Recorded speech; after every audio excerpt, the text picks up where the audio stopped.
career success, career growth, catapulting your career. Those things are all well and good. They might resonate intuitively with you, but over the years, I have really come to value career alignment, which is prioritizing your needs and goals in life first, and then reverse engineering what your career needs to look like to help you meet those goals. Career alignment is about understanding your work in the context of your life and situating your professional goals in the context of who you are and what you want out of the rest of your life as well. And as opposed to just thinking about growth at all costs or constant hierarchical growth and waiting for that satisfaction to actually kick in, we can and should really think about what it's going to take to feel that satisfaction and work to move our careers forward from there.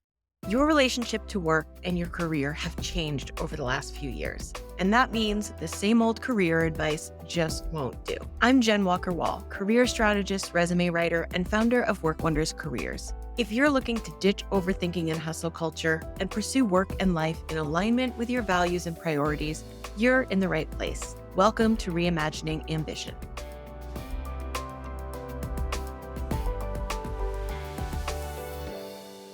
I've spent the last few weeks doing a little rehaul, a little makeover, if you will, of our professional development community, the Career Collective. We started the Career Collective in 2020, in the summer. Perhaps you remember what that was like. And what I think helped bring that initial group together was trying to hold on to some sense of control in that year, if I'm being honest.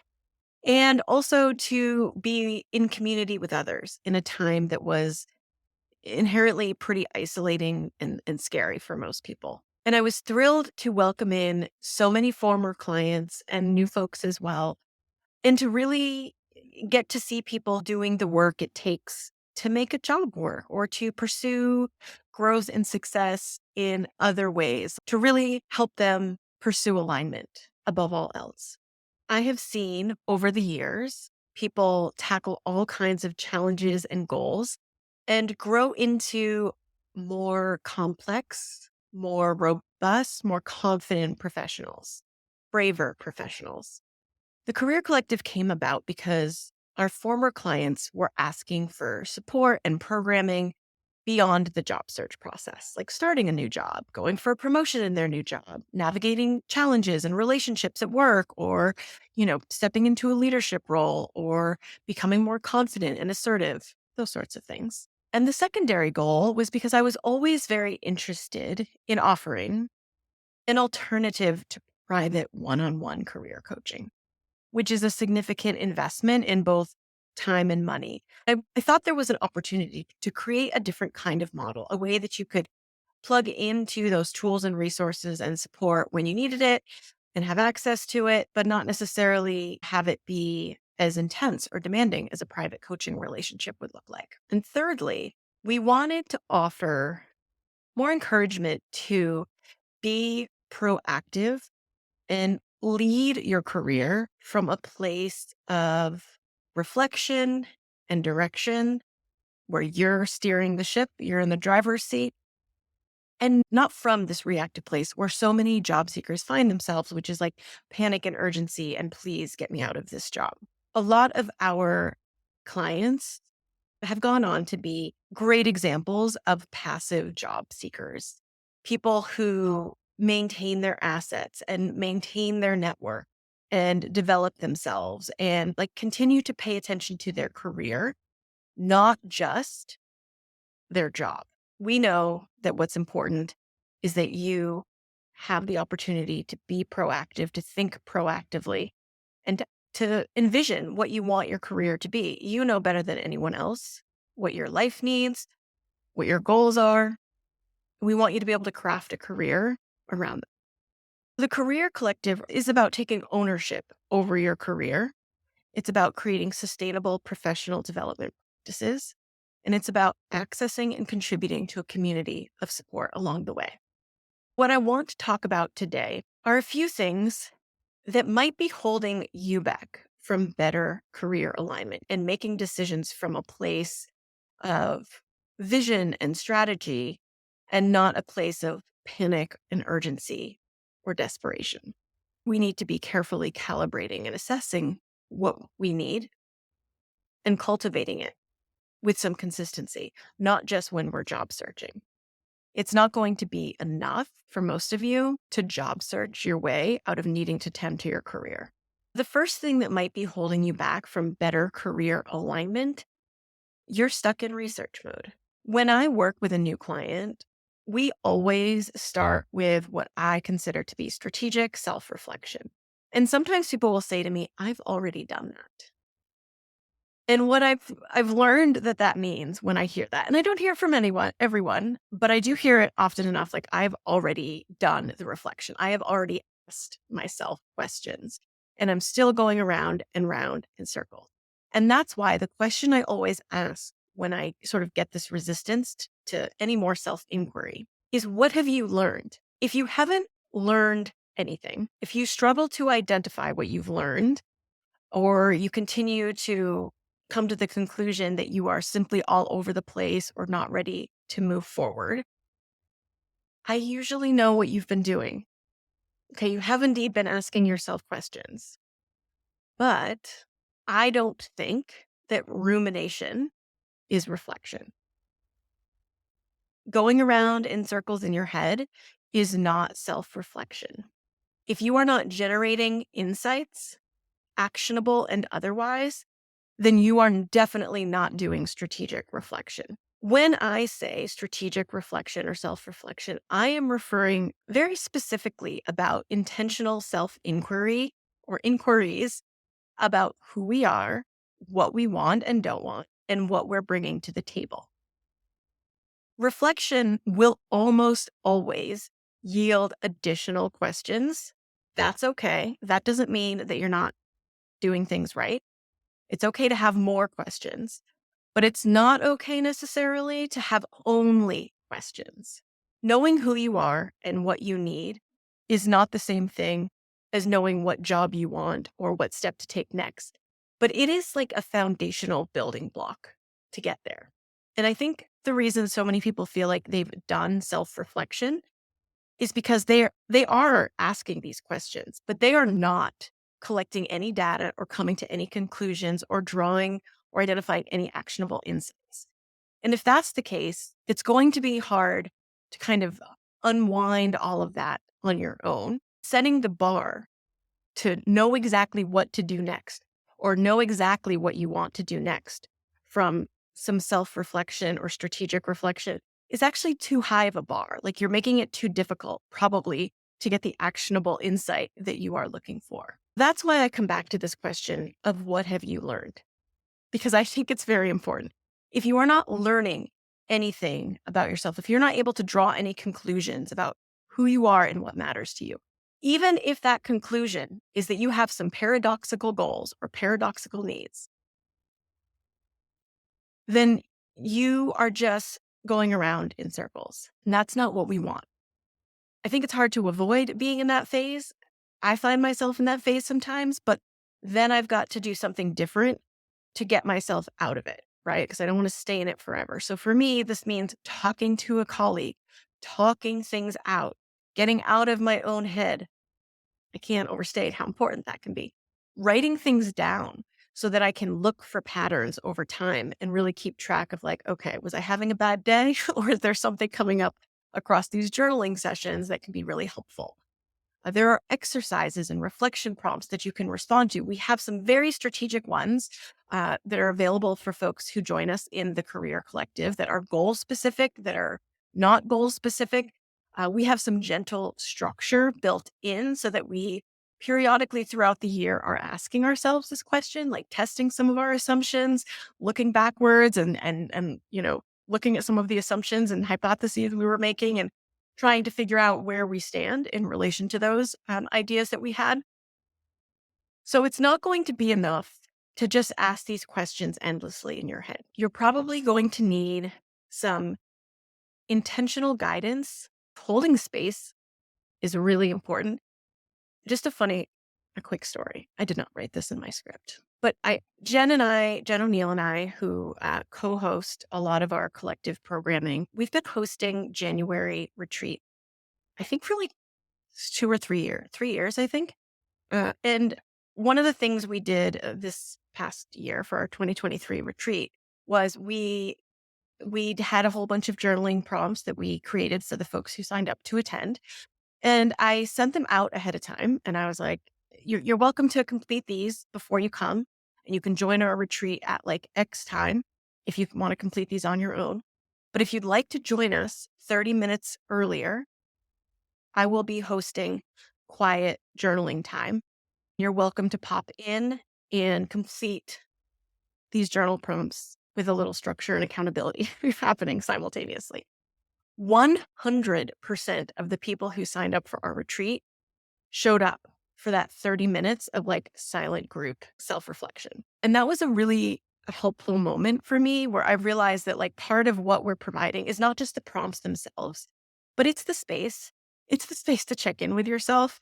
It's like the friendly encouragement that helps people get these things done, because doing this work in the midst of everyday life can be freaking hard.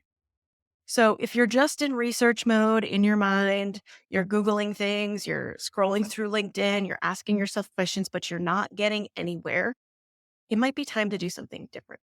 The second thing that might be getting in the way of better career alignment for you is your assumptions may be in the driver's seat. The fastest way to box yourself out of potential opportunities is to let your assumptions sit in the driver's seat. And the reason I say this with such confidence is because the assumptions we always let sit in the front seat are our fears, our most fearful assumptions. You assume you'll have to take a major financial hit. You assume you're unqualified. You assume there's nothing better out there. You assume that you're stuck. You've maxed out. It's as good as it gets. These assumptions will stop everything in their tracks. By taking our fears and assumptions for granted, we just eliminate possibilities. We refuse to give ourselves permission to get curious and interrogate our fears. And that will definitely keep you feeling stuck. And it could also lead you to feeling very angry and resentful. Don't ask how I know that. Having a community, and not just with, me and Jen and our team, but like with peers, I think is really helpful, because you will be able to recognize when these sorts of assumptions and fears are driving your process and preventing you from making any progress at all. I'm a big fan of take your fears and assumptions with you. I think that in many cases, they can offer a lot of helpful wisdom about what you need and want in order to make a potential transition. But we have to turn them into questions. We have to give ourselves opportunities to gather some data and test our assumptions and fears. We have to give ourselves a way to manage, the fact that some of these fears could be very legitimate, right? Like, we want to be able to figure out what's our plan for managing this. And if we don't give ourselves that time and space and support and the resources to do so, we've just eliminated the possibility. Number 3 is you are working in total isolation. Having someone else's perspective, someone's recommendations, someone's network and introductions, or just, the camaraderie of having similar challenges or similar goals can be a real game changer. Being able to share your fears, your concerns, your challenges, and having the encouragement and that hive mind to strategize and support you in your efforts will help you be more resilient, and it will help you be more resourceful, and it will make your efforts more sustainable. Consistency and time are 2 things your goals are going to need.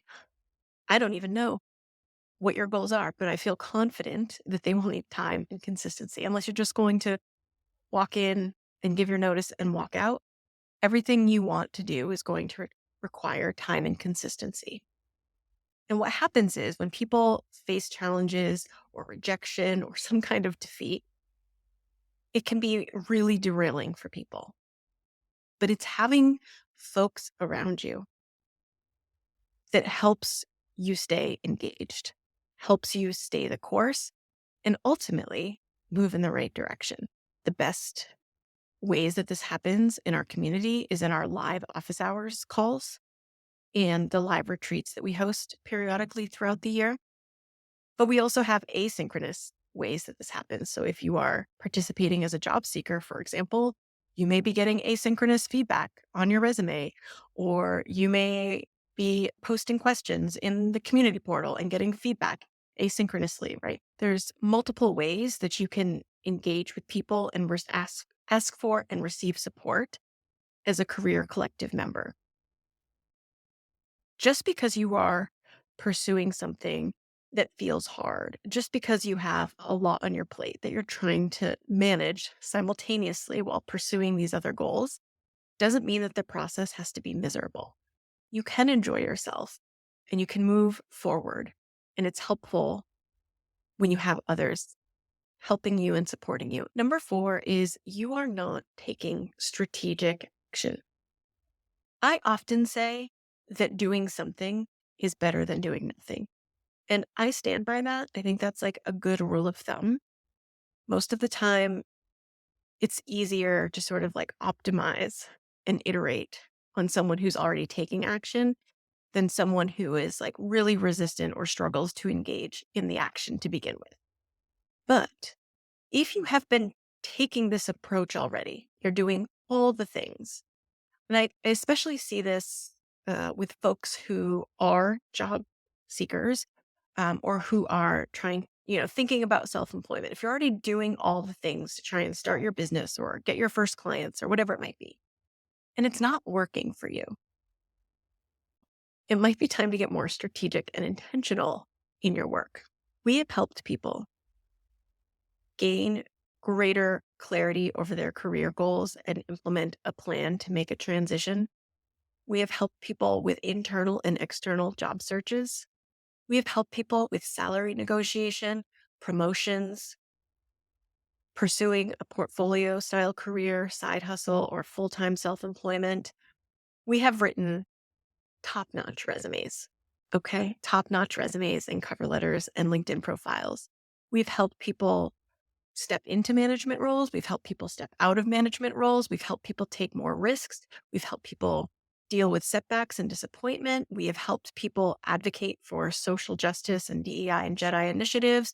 We have helped people pursue greater self-compassion, engaging in action, values-oriented work, budgeting strategies. We love that for people who are going to be self-employed, taking any kind of work sabbatical, just want greater kind of flexibility in the work that they take on. We've helped people with networking. We've helped people get their very first clients. We've helped people improve their time and energy management. We've helped people improve their work-life balance and integration. We've helped people expand their identity beyond work. Like I said, the Career Collective is not a goal-specific membership, but it is a place to come if these things matter to you, if any of these things matter to you, so that you have a plan, a proven plan, a path that others have walked that you can learn from. You may want to tweak it and make it your own, but we have a ton of resources that have been used for almost a decade at this point to help people move their careers forward. We have action guides with goals, specific steps to take to change things in your career and to pursue and achieve better career alignment. We've helped people who are balancing caretaking responsibilities or chronic illness. There is a tendency among, I would say like 80% of the people I work with to do all of the things. But really, we want to do the right things the best way possible while giving ourselves a reasonable runway to do it. If you are struggling with that, if you are struggling to provide that for yourself, which is very reasonable, please know that that is something we can help you with in the collective. The last thing I want to say that may be holding you back from better career alignment is that you are not prioritizing your goals. You are not prioritizing your career as much as your job. You'll know that this is you if you are less than happy in your job and it has been on your to-do list for quite some time to make some kind of change, whether it was to prepare for a potential promotion, if you've been on and off in the job search process, if you wanted to look elsewhere but just haven't made the time to think about what's next, if the idea of self-employment has been something that has been on your mind for months or years, but you've not really started inching toward it in any real way, then I'm talking to you. When I created the Career Collective, and really when I conceptualized my services, even, my private services that we offer, I knew that ideally I would be working with people who had other commitments, who had other things going on. So, what I want you to know is that when you decide to make a commitment, to make a change, personally or professionally, it doesn't have to become an all encompassing endeavor. If it works for you to do that and pursue it that way, great. If you want to think about giving yourself a longer runway and taking small but strategic steps over the next few weeks and months, that's also a great option. There's a few different ways you can join the Career Collective. If any of these challenges are holding you back, if you are stuck in research and rumination, if you are letting your assumptions sit in the driver's seat of your career, if you're working in total isolation, if you're not taking strategic action, if you are struggling to prioritize your own goals and career in the midst of everything else that you have going on, I'd love to invite you to join us. It is the loveliest, kindest group of people. And I'm not even talking about my team. They're great too. But I'm talking about the folks who've joined, who are part of our community right now. It's just the best group of people. I really look forward to every single call and opportunity to connect with these folks. And we do have an awesome team. You will see Jen O'Neill, Dr. Jen O'Neill, I should say. She hosts a lot of our programming, including our collective office hours. We also have Nicole, who keeps us all in line, makes sure everything is running. We have leap calls every month for folks who are pursuing self-employment, side hustle, portfolio career like opportunities. And Nicole is always a part of those. And we love having her there. And you'll also see and hear from Shelby Souza, who is our resume writer here, but also hosts co-working calls every month. If you are just like kind of curious and I've piqued your interest, but you don't want to go all in on the Career Collective, we have a month-to-month option that gives you basic access. You'll get access to our community portal, some curated and original resources that we have there. We have like 250 templates and scripts and prompts, plus some video workshops, on-demand resources, workbooks. You can join us on a month-to-month basis. If you want to do a better job of honoring your own goals and managing your time or exploring your identity beyond work, really just anything, we have a quarterly membership option available that might be a good way for you to commit because you'll get 3 months of access. It is a basic membership, so you'll get access to all of those resources included in the month to month. And if you are an active job seeker or you plan to be an active job seeker, I think it makes sense to choose the job search tier. If you do decide to pursue joining the Career Collective, you should know that there's going to be a lot of opportunity for you to be heard, to be seen. There's live coaching multiple times a month. We have an active community portal that I really love. We have planned events and retreats and additional programming beyond the office hours. If you're worried that you're not going to get enough support or enough visibility in a group community offering, That's what I want you to know. By no means is it the same as working with a career coach one-on-one, but I think it can be just as effective. I really do. So if you have any questions about the Career Collective, find me on Instagram, send me a DM. You can send us an email at hello@workwonderscareers.com.